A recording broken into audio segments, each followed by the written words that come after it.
दोस्तों सभी को होली की राम राम। काफ़ी दिनों बाद एक वीडियो बनाने का मन किया है, क्योंकि रेगुलर में मुझे नहीं लगता कि किसी को कुछ बताने की ज़रूरत है। और पढ़ाई जो है वो इतनी ज़्यादा कॉम्प्लेक्स है नहीं जितनी हम उसको बना लेते हैं।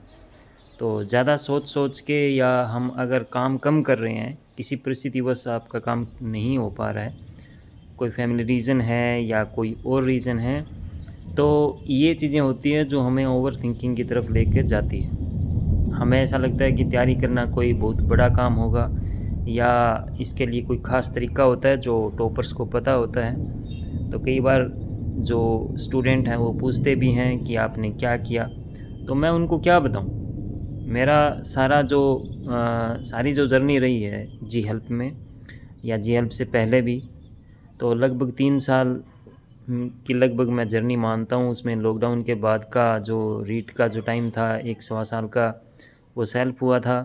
उसके बाद में जी हेल्प से जुड़ता हूँ मैं, और इसके बाद सबको पता है कि क्या चीज़ें हुई थी। टेस्ट सीरीज चली, क्लासें लगाई रेगुलर, तो उसमें किसी भी तरीके का कोई भटकाव नहीं था। अगर था भी तो उस चीज़ से मैंने खुद को बचाया था, ठीक है ना। तो ये चीज़ होती है कि आप अगर काम करोगे रेगुलर तो आपको ये चीज़ें सोचने का टाइम ही नहीं मिलेगा, ठीक है। अब कुछ स्टूडेंट स्ट्रेटेजी पूछते हैं कि आपकी क्या रही, तो मैं क्या बताऊँ। अब भी पढ़ना है, सबको पता है ना कैसे पढ़ा जाता है। सब यहाँ पे ग्रेजुएट्स, पोस्ट ग्रेजुएट्स बैठे हैं, ठीक है। तो हमने बहुत सारी परीक्षाएं पास की है। आप नॉर्मल वे से ही इसको करना है। अब मैं ये तो आपको बता नहीं सकता कि मैं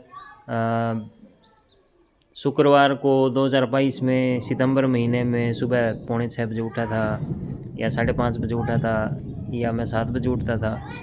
तो कुछ नहीं है, मतलब शुरू में जब मेरे को पता नहीं था ना, भी रीट की तैयारी कर रहे थे, ऑफलाइन कर रहे थे, टेस्ट सीरीज़ वगैरह का कोई मेरे को नाम नहीं पता था भी क्या होती है, कैसे होता है। मेरे को लगता था भी ये ऑफलाइन ही सब कुछ होता होगा, तो ऑफलाइन का मेरा कभी भी विचार नहीं रहा था, ठीक है।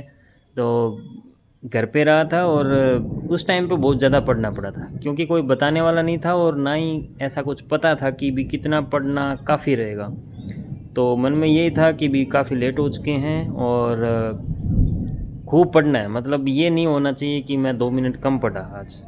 तो उस टाइम पे खूब पढ़ रहा था, लेकिन जी हेल्प में जब आया तो यहाँ पे सिर्फ़ और सिर्फ शेड्यूल को ही अपना धर्म माना, ठीक है ना। शेड्यूल को ही पूजा था, और मेरे को ये था, सर ने भी बहुत बार बताया कि अगर आप शेड्यूल को पूरा कर लेते हो तो उसके बाद में आपके मज़े हैं। तो वो चाहे आप 5 दिन का टाइम होता है, तो उसमें आप अगर 5 घंटे पढ़ के उसको पूरा कर रहे हो तो 5 घंटे इनफ है।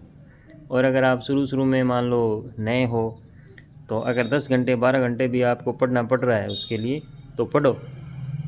यही प्रोसेस है हमारा। मतलब मेरी अगर आप एवरेज निकालोगे जी हेल्प में आने के बाद में कि पढ़ाई के कितने घंटे आपको एनफ होते हैं, तो उसमें मुझे लगता है कि शायद मेरा एवरेज निकलेगा 7 घंटे के अराउंड।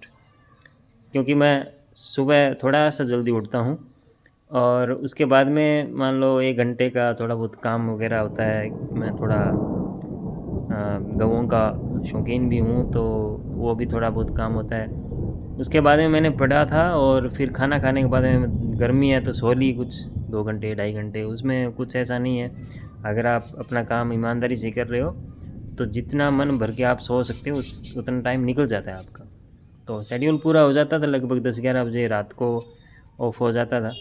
और यानी आप सो रहे हो, और जागने के बाद में आप जितने ज़्यादा घंटे आप पढ़ाई को दे सकते हो उतना देना चाहिए आप। तो यही है, टेंशन नहीं लेनी, गैप नहीं लेने ज़्यादा से ज़्यादा। मतलब यही क्वेरी आती है कि हमने ये हो गया वो हो गया, तो भाई परिस्थितियाँ किसी की ताश नहीं है, वो किसी के लिए नहीं रुकेगी, तो आपको मेहनत करनी ही पड़ेगी। तो आज के लिए इतना ही, बाकी नेक्स्ट वीडियो कभी बनाने का मौका तो बनाएंगे।